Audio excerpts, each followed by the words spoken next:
Hey photographers! While we are all busy practicing social distancing, the Fujifilm X T4 has added an isolation feature. I don't mean to make light of the worldwide crisis. In April 2020, many of us are dealing with very difficult problems and personal hardships. For the moment, I'm fortunate and grateful for both my health and my situation. It's hard to pretend that everything is normal. I'm hoping that my luck holds out while this pandemic is brought under control, and I'm also extending my hopes and my best wishes to you, your family, and your friends. Thanks for finding the time to watch. Back to the X T4. Like other manufacturers, Fujifilm has been advancing the technology of photography, improving their focus engine and their video features, among others. However, Fujifilm is also thinking about the user experience and is innovating and improving our interactions with their cameras. A few years ago, the PASM dial disappeared from some Fujifilm models, and for me, that helps to simplify setting the exposure, particularly if you like to or need to adjust aperture, shutter, and ISO settings. I'll explain later. The Fujifilm X T4 has one major usability upgrade. It's this stills movie switch. Doesn't seem like much. Many cameras have a similar control. And here, the switch separates the stills camera from the video camera. Nearly all menu selections and settings are independent. When the camera is in stills mode, you could be completely unaware of video features and settings. I know that will appeal to some. The isolation ensures that the adjustments you make and the settings you use for stills apply only to stills. For me, that's a huge step forward in ease of use and flexibility. There is a lot to talk about in this long video. I've provided a detailed table of contents in the description. Use it to navigate to the sections that are of interest to you. Let's start with some photos I've taken with the X T4. It's been very interesting to take photos in a quiet city. I feel these photos document what we've left behind. Yes, the pun is intentional. As always, the X-Trans sensor provides sharp and detailed images with great range and contrast in all situations. The film simulations provide excellent color results, and I find the Acros black and white setting encourages my creativity. The X T4, like its predecessors, is relatively small and light, just over 600 grams. The weather-sealed retro-reminiscent design has lots of controls and dials, so it conforms to my expectations of what a camera should look like. The review unit came with the new XF16-80 f4 lens. My preferred Fujifilm lens is the 16-55 f2.8. So I'm going to see if I'm prepared to give up one stop in exchange for a little further reach.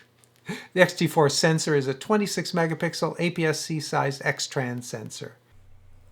Although most of the images in this video are out-of-camera JPEGs, I did miss exposure on a few, but in Lightroom, whether I needed to recover blacks for the details of the feathers on a goose or Maggie's fur, the RAW files had the latitude to do that.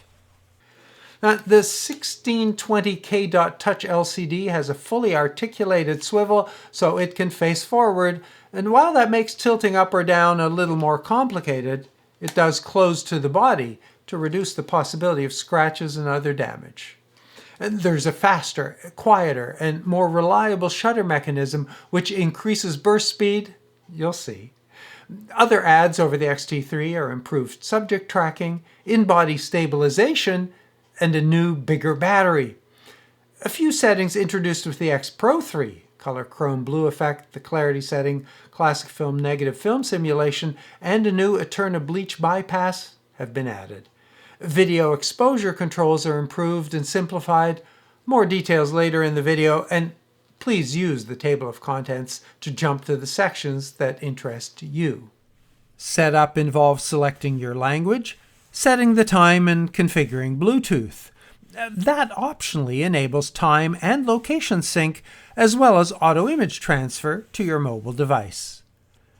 Although I did add RAW, the X-T4's default settings were to my liking, taking full advantage of the camera's capabilities. And worth noting that if you want to return to the defaults, there's a general reset, but also individual stills and video resets. The X-T4 has 2 SD card slots, both rated UHS 2. Setup options for stills allow overflow or sequential use, as well as backup, and RAW to one card, JPEG to the other.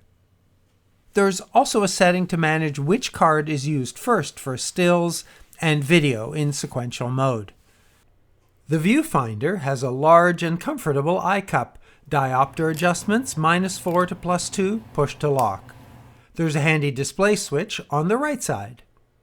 The 3690 KDOT OLED viewfinder is bright and clear. The refresh rate is not specified. For stills, both viewfinder and the LCD rotate to portrait mode. Now recently, Guerilla sent me some larger, cushier eyecups to try out. They are model specific, but luckily the XH1 version fits the X-T4. While it is more comfortable and provides a better fit, it's actually a little too large and gets in the way of the LCD screen. Use the Disp key to change display modes. Setup has extensive display setting options to manage the display of on-screen icons. This is where you'll find the level, the histogram, and the highlight alert. And while you're here, you might also consider the large indicators mode, which changes the display from this size to this one, also with a range of customization options. The X-T4 has exposure modes from full manual to auto. All of these controls make it ideal for manual shooters. There's a dial to set the ISO, select the shutter speed, and this lens, like most Fujifilm lenses, has an aperture ring. Each has an A position to select auto, so you select which you want to control. The ISO and shutter dials have a push-to-lock button.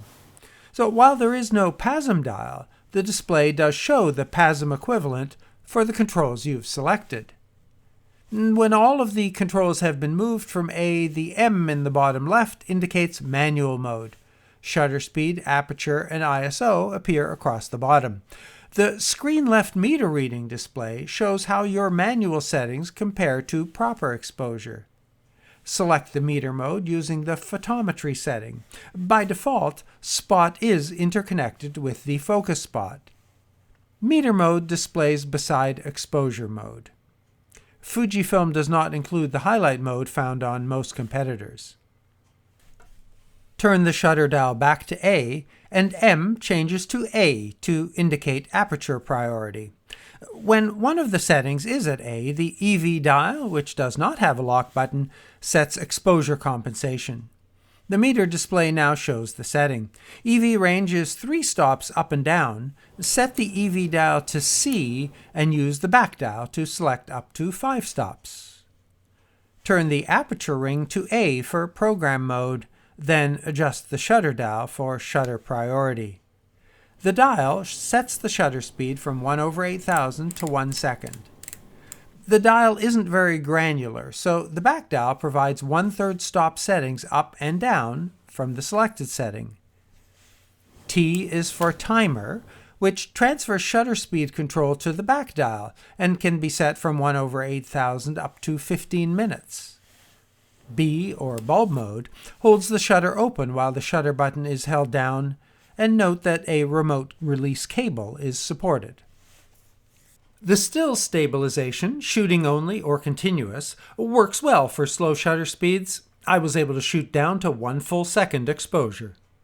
Faster shutter speeds are available by switching the shutter type from mechanical to electronic, where up to 1/32,000 is available.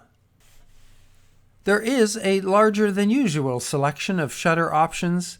In addition to full mechanical or electronic front, or 3 hybrid modes switch between modes depending on the situation. Let's have a look at this new quieter shutter in full mechanical mode at 1 second. It's rated for 300,000 clicks. And here's the electronic front. The ISO dial sets from 160 to 12,800. The C position transfers control to the front dial, which enables 3 low settings, 125, 180, as well as 2 high settings, 25,600 and 51,200. Up to 6400, images are acceptable. Some noise appears at 12,800, and degradation and color noise is visible at 25,600. That increases at the highest setting, where details are very mushy. Even when shutter and aperture are in manual mode, exposure can still be automated using Auto ISO. There are 3 settings, each with a default, a maximum ISO, and a minimum shutter speed.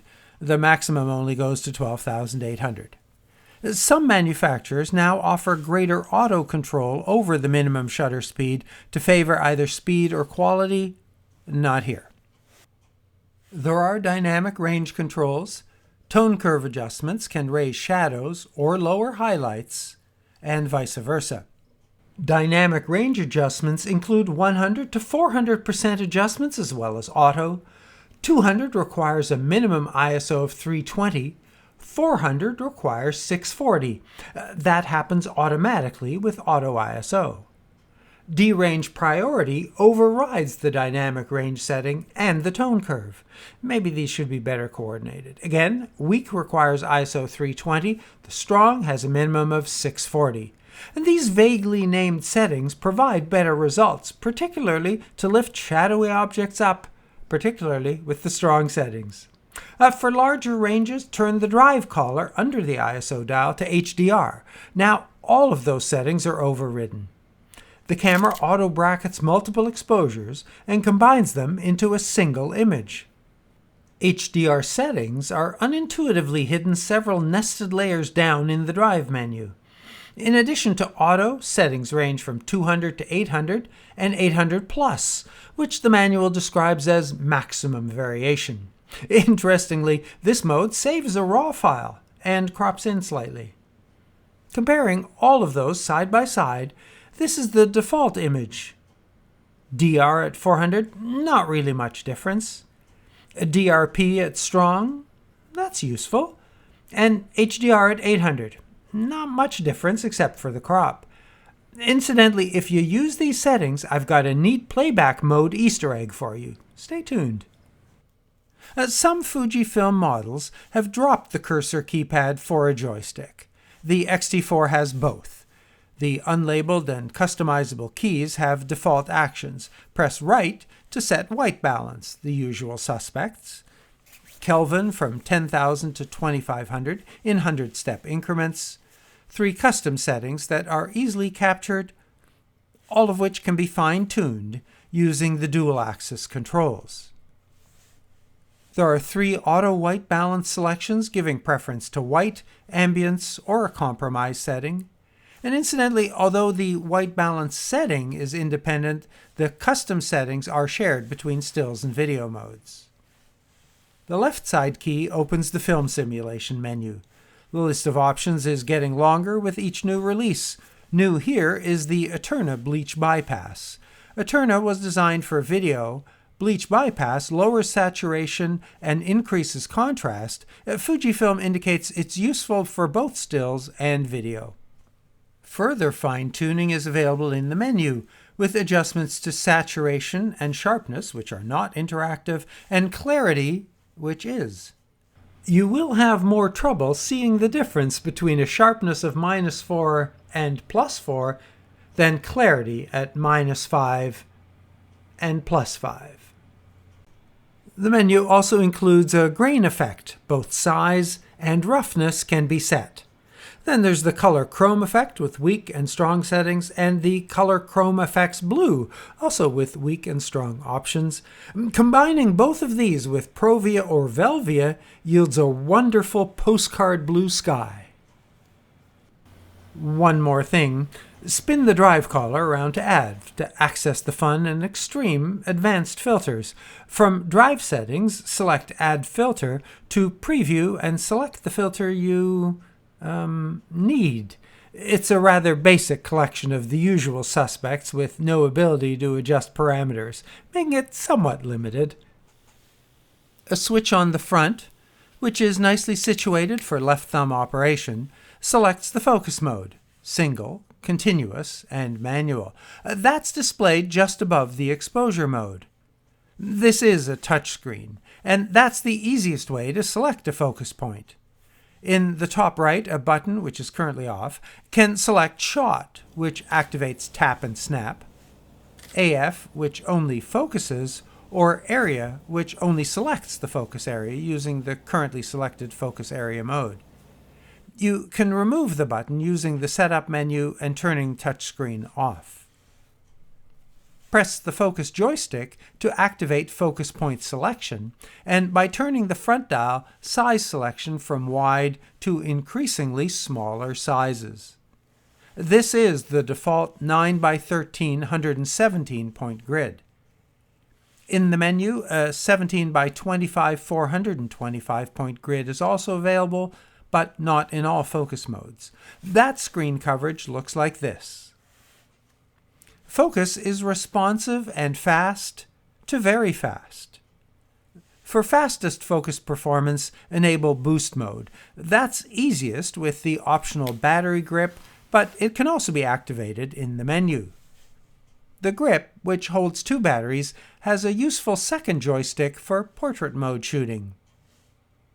In single, the focus area turns green and there's a beep. A setup menu option can adjust the volume or disable that. When the lights are off, focus is equally responsive in lower light situations. When touch is on, viewfinder shooters can also use the LCD as a focus selection point touchpad. You can select the entire screen or just a portion. In addition to the screen and the shutter button, there's an AF on key. Many manufacturers disable autofocus in manual mode, but not here, so switching to back button focus using the AF on key is as simple as switching focus to manual. An option selects single or continuous mode when the key is pressed in manual mode. There are also menu options to manage the shutter focus interlock, to disable it for either single or continuous modes. That provides a lot of flexibility. The very subtle top panel function 1 key turns face detection on and off. You do need to bring the subject into focus before detection identifies the face and the eye. The menu sets options to control eye detection. Incidentally, turning face detect on disables the photometry selection. With multiple subjects, the green square indicates the focus subject.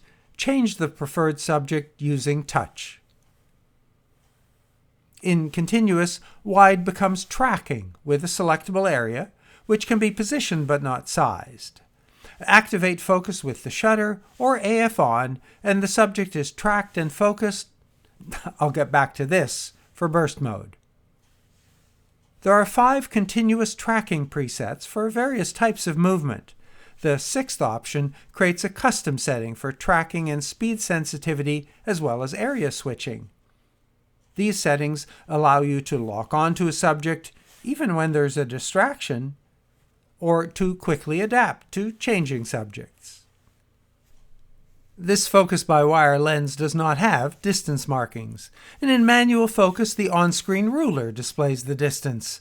The blue area indicates the depth of field. Access expanded view by pressing the rear dial, or turn on focus check, which activates expanded view as soon as you adjust the focus ring. Press and hold the rear dial to access alternate focus assist modes, digital split image, digital microprism, and peaking. These can alternatively be selected from the menu where the peaking color and level can be set. And there's also a dual display option showing both the expanded view and the full frame. Use the menu to select whether the focus or the full frame is larger. There are focus options to store focus mode or just area for portrait and landscape modes, to allow manual adjustment after focus, and set release or focus priority independently for single and continuous modes. Options set the lens's rotation direction to focus, and also select the standard nonlinear method or linear, which provides a defined travel distance to hit and return to a specific focus, useful for video. Incidentally, there are Fujifilm lenses with marked mechanical focus systems, like the XF16mm f1.4. A clutch switches from the autofocus by wire to reveal manual settings. Only Fujifilm's XF200 f2 lens has a function button that can be assigned to AF on. Oh, one more thing. Hidden among the brackets is focus bracketing or focus shift or focus stacking. Use the auto setting and select a close and a far focus point. The camera determines the number of images it will take. In this case, that was 83 images. Or use manual and specify the number of images and the step width, which varies depending on the lens. This requires some trial and error, and for this scene, I ended up with 30 images and a step width of 10. The interval sets a delay between shots. 0 is continuous.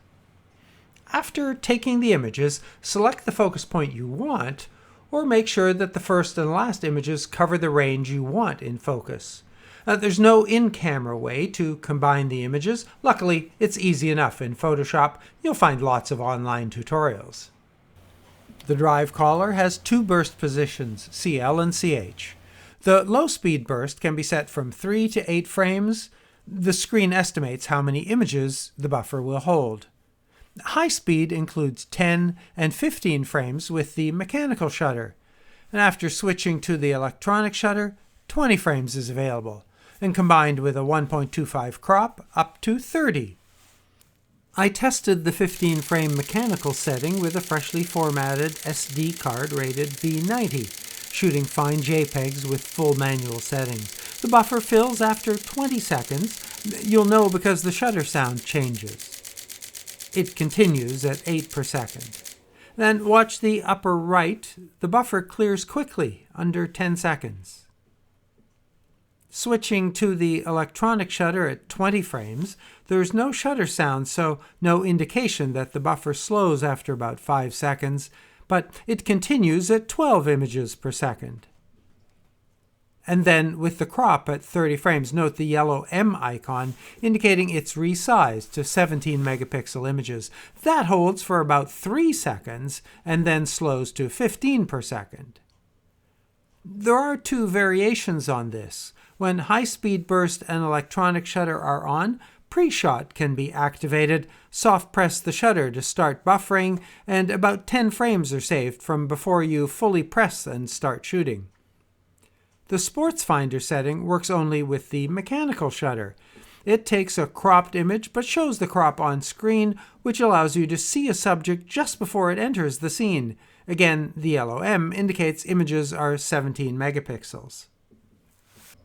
Combining 15-frame burst with tracking, the X T4 with the XF16-80 missed more shots than the competition.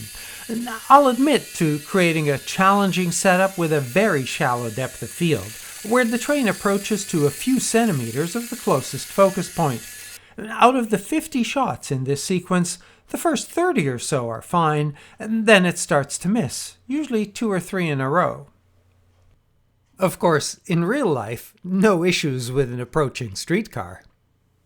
Click to continue to Part 2, which includes video and F-log.